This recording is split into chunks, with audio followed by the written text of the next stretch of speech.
अजीज तलबा और तालबात, Farooq foundation online school के ज़रिए यकसा नसाब के मुताबिक तालीम हासिल करें।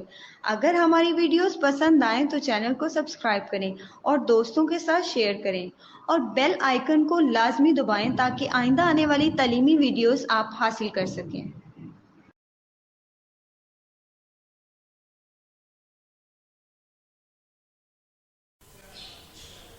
Assalamualaikum students. Here I'm teach to physics class 9th. Students, if you listen and watch all these video lectures with full attentively, then hope so you will get excellent marks in the exams. मेरी parents से भी एक request है, अपने बच्चों को online learning के बारे में उन्हें अवेयरनेस दें ताकि बच्चे अपनी स्टडी को कंटिन्यू रख सकें। स्टूडेंट्स, इस तरह ऑनलाइन लर्निंग करके आपको किसी इंस्टीट्यूट और किसी ट्यूटर से भी हेल्प लेने की जरूरत नहीं पड़ेगी।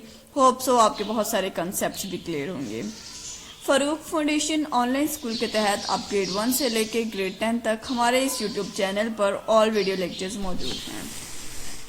होप सो हमारे ये वीडियो लेक्चर्स आपके एग्जाम्स की प्रिपरेशन के लिए आपके लिए बहुत हेल्पफुल होंगे। स्टूडेंट्स, मेरी आपसे एक रिक्वेस्ट है, आप हमारे इस यूट्यूब चैनल को सब्सक्राइब कीजिएगा, लाइक कीजिएगा और शेयर कीजिएगा। Thank you so much students.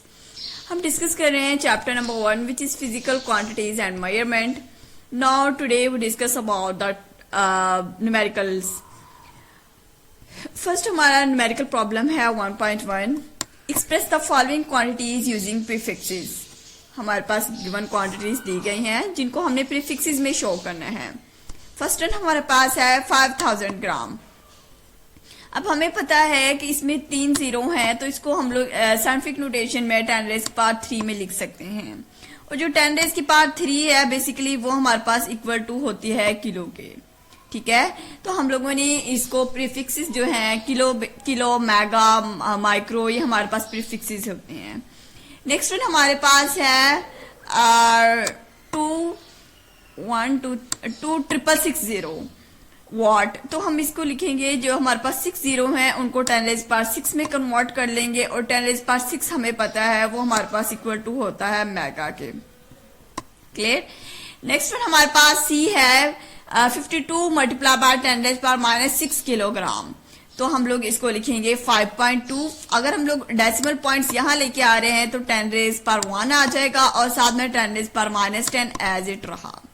ठीक है, किलो बेसिकली इक्वल टू होता है 10⁻³ के, तो किलो की जगह पे हम लोगों ने 10⁻³ लिख दिया। अगर हमारे पास बेसिस सेम हो तो हमारे पास पावर जो होती हैं वो ऐड हो जाती हैं। तो पावर्स हमारे पास 3 + 1 4, 4 - 10, 10 - 4, तो हमारे पास आ गया -6 ग्राम। ठीक है, और 10⁻6 है वो हमारे पास होता है म्यू के इक्वल। ठीक है, नेक्स्ट वन हमारे पास है 225 मल्टीप्लाई बाय 10⁻8। 225 का अगर हम लोग डेसिमल पॉइंट्स 2 के बाद लाना चाह रहे हैं तो हमारे पास आएगा 2.25 मल्टीप्लाई 10⁻2 और 10⁻8 हमारे पास एज इट आ गया। बेसिस सेम है तो हमारे पास पावर्स ऐड हो जाएंगी। 2 - 8 मतलब हमारे पास 10⁻6 आ गया और 10⁻6 हमारे पास है म्यू सेकेंड्स के इक्वल। नेक्स्ट वन हमारे पास न्यूमेरिकल नंबर 1.2 है। How do the prefixes micro, nano, pico relate to each other. हम लोगों ने इनको एक दूसरे के साथ रिलेट करना है। क्लियर। तो फर्स्ट वन है relation between micro and nano. 1 nano equal to होता है 10⁻9 के। अगर हम नैनो को इसकी डिवीजन में करें तो हमारे पास आ जाएगा 10⁻³ और 10⁻6। ठीक है, अब जो 10⁻1 नैनो इक्वल टू होगा 10⁻- और 10 के पास जो -6 है वो इक्वल टू होता है माइक्रो के। क्लियर। इसी तरीके से हम लोग लिखेंगे relation between micro and pico. तो बेसिकली जो हमारे पास 1 पिको है वो इक्वल टू होता है 10⁻12 के। 12 को अगर हम लोग सेपरेशन करें तो 10⁻6 और 10⁻6 में, मतलब अगर बेसिस सेम हो तो हमारे पास पावर्स ऐड हो जाती हैं 10⁻6 और -6। तो हमारे पास बेसिकली हमारे पास 10⁻12 ही आएगा, मतलब हमारी जो रकम है उस पर कोई फर्क नहीं पड़ेगा। क्लियर। तो 10⁻6 एज इट रहा और 10⁻6 हमारे पास माइक्रो में कन्वर्ट हो गया। नेक्स्ट वन हमारे पास रिलेशन है, relation between nano and pico. 1 pico हमारे पास इक्वल टू होता है 10⁻⁻12 के। तो हम लोग इसको नैनो में कन्वर्ट करने के लिए हम लोग कोई ऐसी पावर लेंगे जो एक में हमारे पास 10⁻⁹ आ जाए, तो बाकी हमारे पास बचता है 10⁻⁻3, वो हमने एज इट लिख दिया। अब 10⁻⁻3 एज इट आया और 10⁻⁹ वो हमारे पास इक्वल टू होता है नैनो के। Clear students? आई होप स्टूडेंट्स ये आपको न्यूमेरिकल बहुत अच्छे से समझ आ गया होगा। नेक्स्ट वन हम लोग डिस्कस करते हैं न्यूमेरिकल नंबर 1.3 को। Your hair grow at the rate of 1 millimeter per day. Find the growth rate in millimeter per second. Let's suppose आपके बाल 1 मिलीमीटर एक दिन में बढ़ते हैं, तो हमने उनका ग्रो रेट फाइंड आउट करना है और हमने उनका ग्रो रेट भी मिलीमीटर पर सेकेंड में फाइंड आउट करना है। ठीक है, अगर हम लोग डिस्कस करें grow rate is equal to 1 millimetre per day, तो 1 मिलीमीटर डिवाइडेड बाय 1 डे, तो ये हमारे पास आ गया 1 मिलीमीटर हमारे पास इक्वल टू होता है 1 मल्टीप्लाई बाय मिली हमारे पास इक्वल टू होता है 10⁻³ के मीटर एज इट आ गया। अब एक डे में हमारे पास हमें पता है 8.64 मल्टीप्लाई बाय 10⁻⁴ सेकेंड्स होते हैं। ठीक है, हम लोगों ने इसको अपनी कैलकुलेशंस को सॉल्व किया। सॉल्व करने के बाद जो हमारे पास आंसर आया है वो हमारे पास है 0.01157 मल्टीप्लाई बाय 10⁻⁻7 मीटर पर सेकेंड। क्लियर? अगर हम लोग इसको 11 के बाद हम डेसिमल पॉइंट लाना चाह रहे हैं, तो 11.57 डेसिमल लाने की वजह से हमारे पास 10⁻² आ जाएगा और 10⁻7 एज इट रहेगा। अगर हम बेसिस सेम हो तो हमें पता है पावर्स ऐड हो जाती हैं।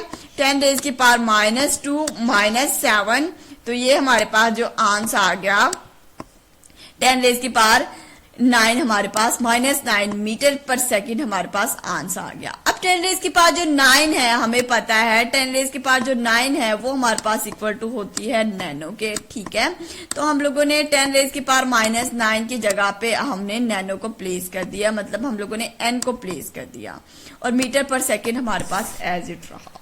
Clear students? आई होप स्टूडेंट्स ये न्यूमेरिकल आपको समझ आ गया होगा। नेक्स्ट वन हम लोग डिस्कस करते हैं न्यूमेरिकल नंबर 1.4 को। Rewrite the following in standard form. हम लोगों ने इनको स्टैंडर्ड फॉर्म में लिखना है। क्लियर?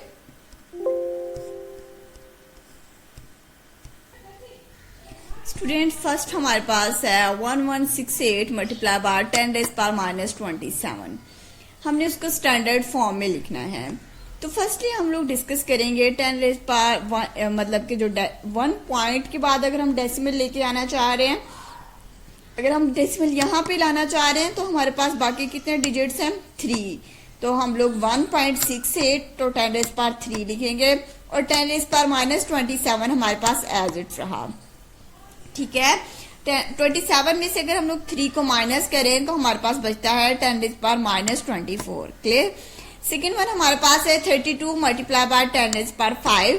तो अगर हम 3 के बाद डेसिमल्स को लिखना चाह रहे हैं तो 3.2 आ जाएगा और 10⁻1 एज इट रहेगा। ठीक है, और 10⁻5 हमारे पास सेम रहा।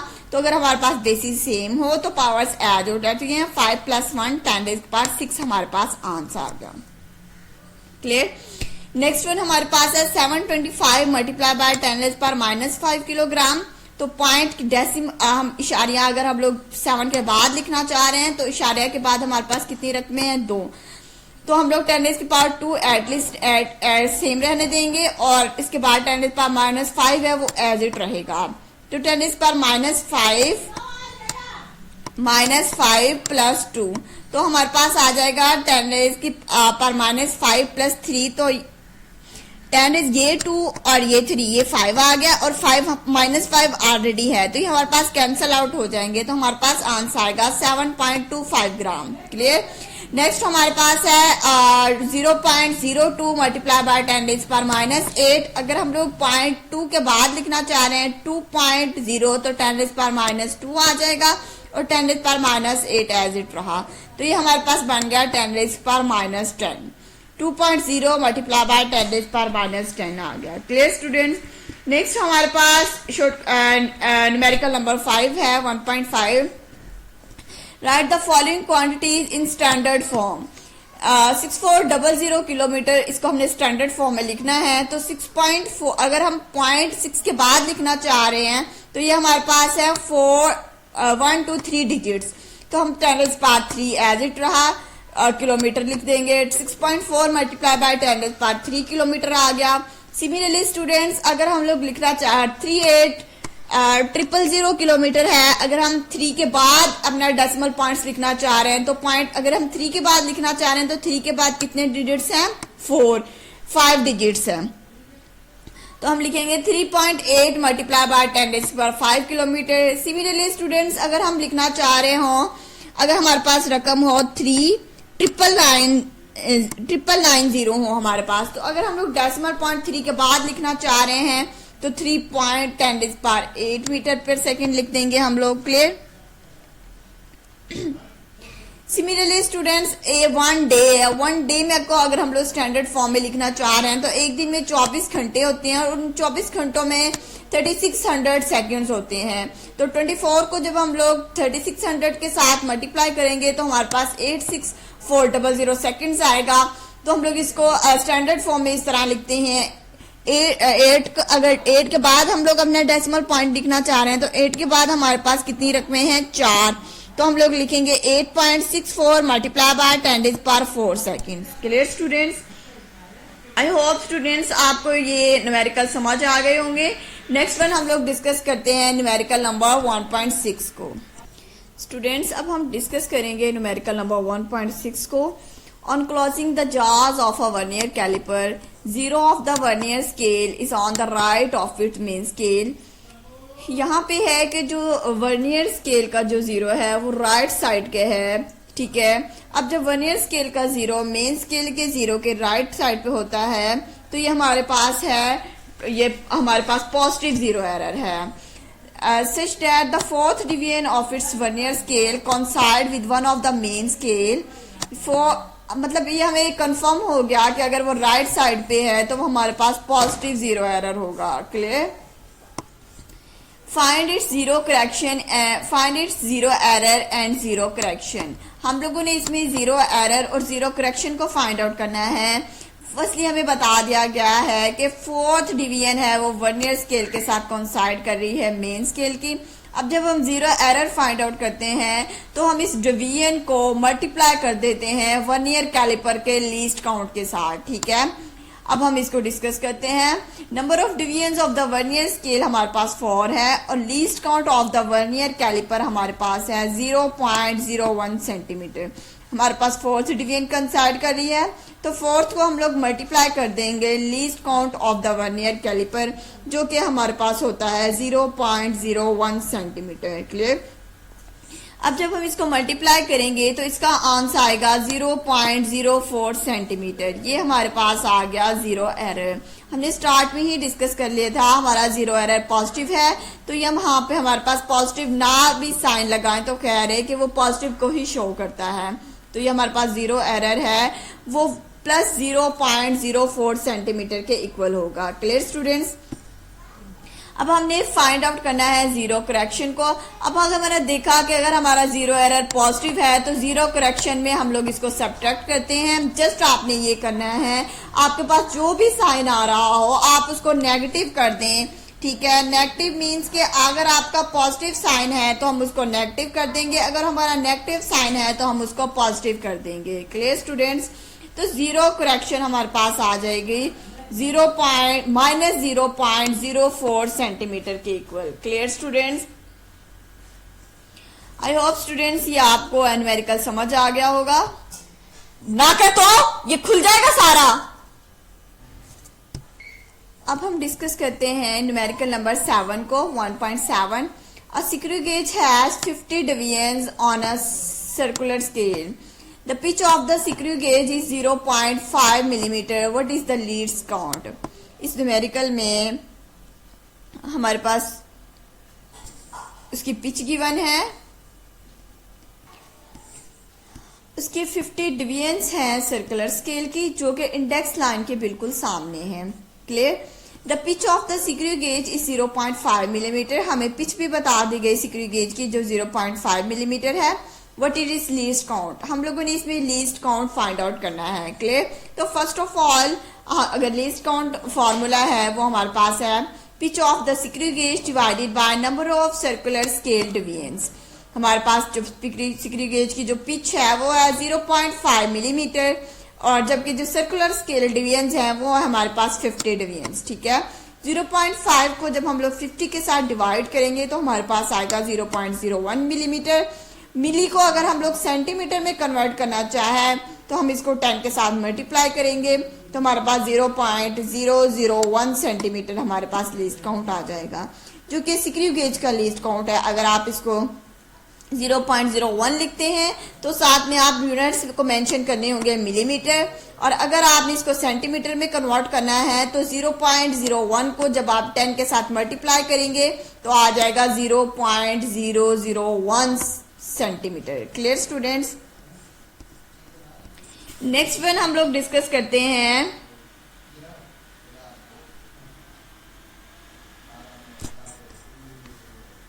स्टूडेंट्स, अब हमारा न्यूमेरिकल नंबर 1.8 है। Which of the following quantities has 3 significant figures. इनमें से कौन कौन सी क्वांटिटीज ऐसी हैं जिनमें जस्ट 3 सिग्निफिकेंट फिगर्स हैं। अगर हम लोग ए पार्ट देखें 3.006 मीटर, तो इस केस में हम लोग कह सकते हैं कि इसमें हमारे पास 5 सिग्निफिकेंट फिगर है। ठीक है, अगर हम लोग यहाँ पे 0 देखें तो ये भी सिग्निफिकेंट फिगर्स के दरमियान में होंगे, तो ये भी as a significant figures count होंगे। तो इसमें हमारे पास सिग्निफिकेंट फिगर्स हो गए 5। क्लियर? अगर हम इस केस में देखें तो हमारे पास 0.00309 किलोग्राम, तो इस केस में हमारे पास जो नंबर ऑफ सिग्निफिकेंट फिगर्स हैं वो हमारे पास 3 ही हैं, बिकॉज जो ये जीरोज होते हैं डेसिमल पॉइंट्स के बाद के लेफ्ट साइड पे, उनको हम काउंट नहीं करते, उनको हम as a significant figure consider नहीं करते हैं। और वो जो सिग्निफिकेंट फिगर्स के मतलब के डेसिमल पॉइंट्स में सिग्निफिकेंट फिगर के बाद इस्तेमाल जीरो किए जाएं, वो हम सिग्निफिकेंट फिगर्स में काउंट आउट करते हैं। क्लियर? अब हम नेक्स्ट हमारे पास है इनमें से हमें पूछा गया था कि हमारे पास इनमें से कौन से सिग्निफिकेंट फिगर्स हैं इन फॉलोइंग क्वांटिटीज में से, तो बी हमारे पास है जिसमें सिग्निफिकेंट फिगर्स हैं। सी में हम देखें तो सी में हम लोग देखें इसमें भी हमारे पास 3 सिग्निफिकेंट फिगर्स हैं, तो ये भी हमारे आंसर का क्वेश्चन का आंसर मौजूद होगा। तो नेक्स्ट वन हमारे पास है 2001 सेकेंड, क्योंकि डेसिमल राइट साइड पे काउंट होता है, उसको हम लोग सिग्निफिकेंट फिगर काउंट करते हैं। इसमें हमारे पास 4 सिग्निफिकेंट फिगर्स हैं। क्लियर?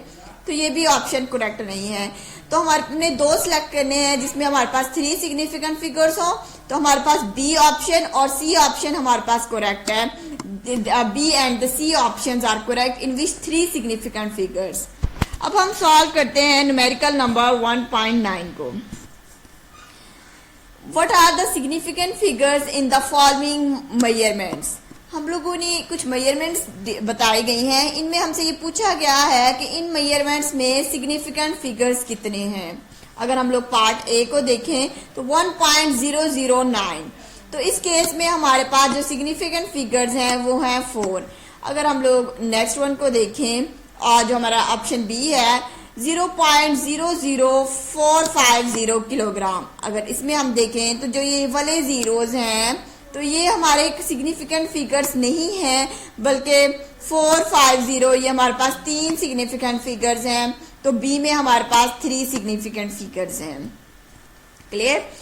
जो जीरो डेसिमल पॉइंट के लेफ्ट साइड पे होते हैं वो काउंट नहीं करते।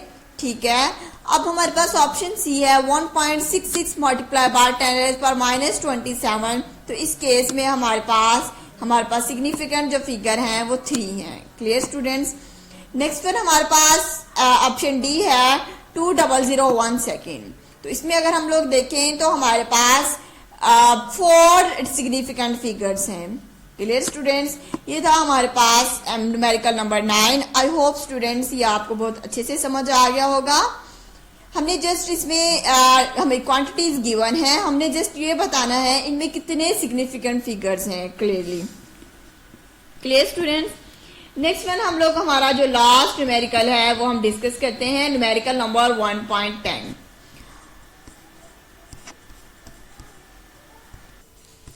1.10 हमारे पास न्यूमेरिकल है। A chocolate wrapper is 6.7 millimetre long and 5.4 centimetre wide. Calculate this area up to reasonable number of a significant figure.